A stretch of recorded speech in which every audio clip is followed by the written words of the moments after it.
Hey, Owen here, and today I'm going to talk about what a wet palette is, how you use it, and how you can build your own.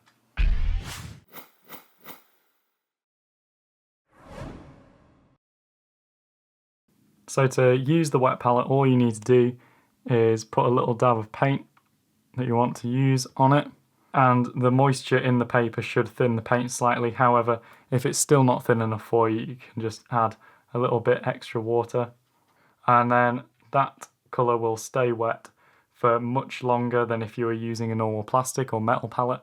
And then if you want to save it until tomorrow, just put the lid on and leave to the side. As you can see, a wet palette helps colours blend quite nicely, and that makes it especially useful for painting figures and doing skin tones and things, but it would also be quite useful for blending camouflage colours. To build your wet palette, you will need an airtight container such as this, although it will help if you get one with straight sides. I'll come to why that is in a minute. You will also need a sponge, preferably one that is the same size as your airtight container. Mine isn't, but I'll make do with that.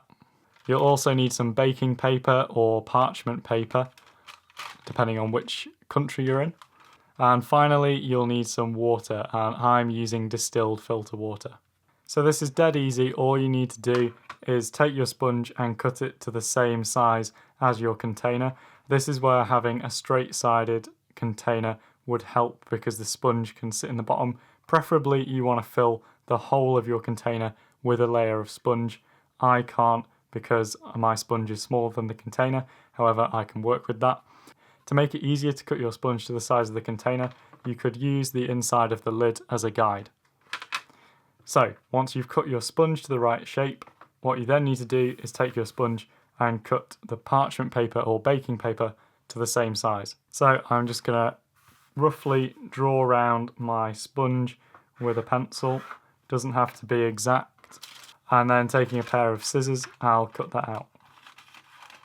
So all we need to do, put the sponge in there, pour in a bit of water. You want to wet the sponge and leave a small pool of water at the bottom, but you don't want to drown it.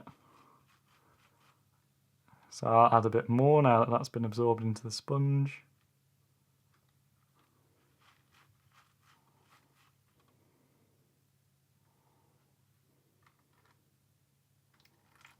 That seems pretty good. And then we want to wet the parchment paper.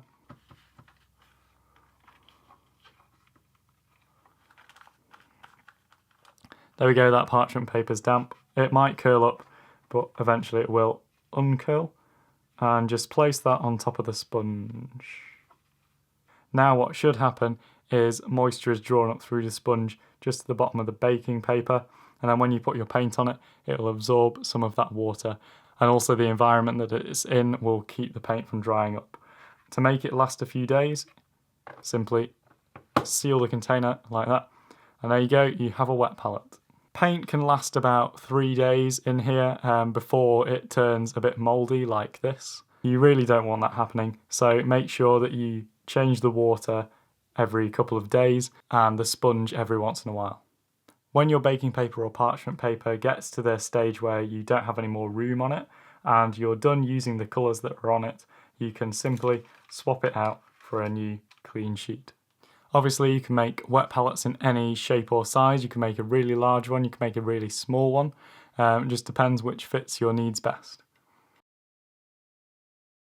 Some sites say that instead of using a sponge, you can use paper towel. So put the paper towel in and then put the parchment or baking paper on top. However, the paper towels don't transfer moisture as well, and they also don't last as long.